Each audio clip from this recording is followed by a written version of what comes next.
بسم اللہ الرحمن الرحیم۔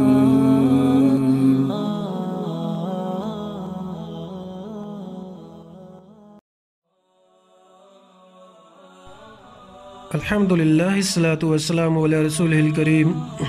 عزیز سامعین، نرمی اللہ کی طرف سے بہت بڑی رحمت ہے، بہت بڑی نعمت ہے۔ جس شخص کو نرمی عطا کر دی گئی، نبی کریم صلی اللہ علیہ وسلم کی حدیث کے مطابق اسے سب کچھ عطا کر دیا گیا۔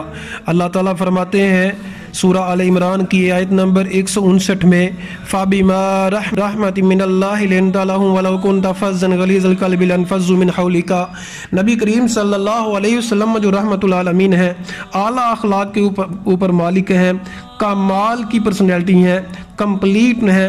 اللہ کے بعد آپ صلی اللہ علیہ وسلم ہی کا رتبہ ہے۔ آپ کے بارے میں اللہ فرماتے ہیں، اے محمد کریم صلی اللہ علیہ وسلم، اللہ کی رحمت ہے خصوصی کہ آپ نرم ہو گئے ہیں، اور اگر آپ سخت دل ہوتے لانفضوا من حولک، لوگ آپ کی طرف سے بھاگ جاتے، کوئی بھی آپ کی بات نہ سنتا۔ تو عزیز سامعین، یہ تو معاملہ محمد الرسول اللہ صلی اللہ علیہ وسلم کا تھا۔ اگر میں اپنی سختی کو ختم نہیں کروں گا تو میں تو اخلاق سے پہلے ہی برا ہوں، مطلب اخلاقی طور پہ ہم تو کمپلیٹ بھی نہیں ہیں، ہمارے اندر تو غلطیاں کوتاہیاں بھی بہت زیادہ ہیں۔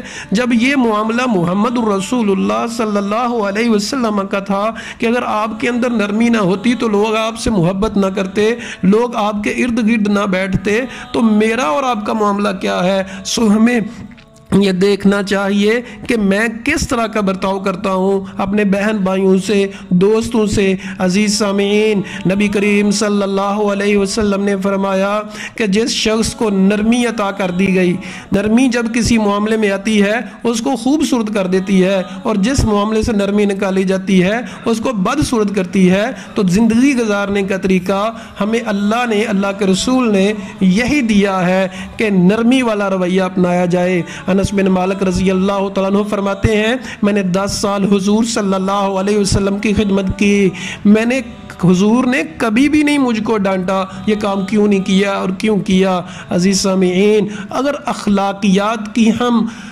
اخلاقیات میں اعلیٰ ہونا چاہتے ہیں، اگر اخلاقیات کو ہم مکمل کرنا چاہتے ہیں، زندگی سکون سے گزارنا چاہتے ہیں اور جنت میں جانا چاہتے ہیں، تو اس کا بہت ہی شارٹ وے یہ ہے، ہم اپنی زندگی میں نرمی لے کے آئیں۔ اللہ سے دعا ہے اللہ عمل کرنے کی توفیق عطا فرمائے۔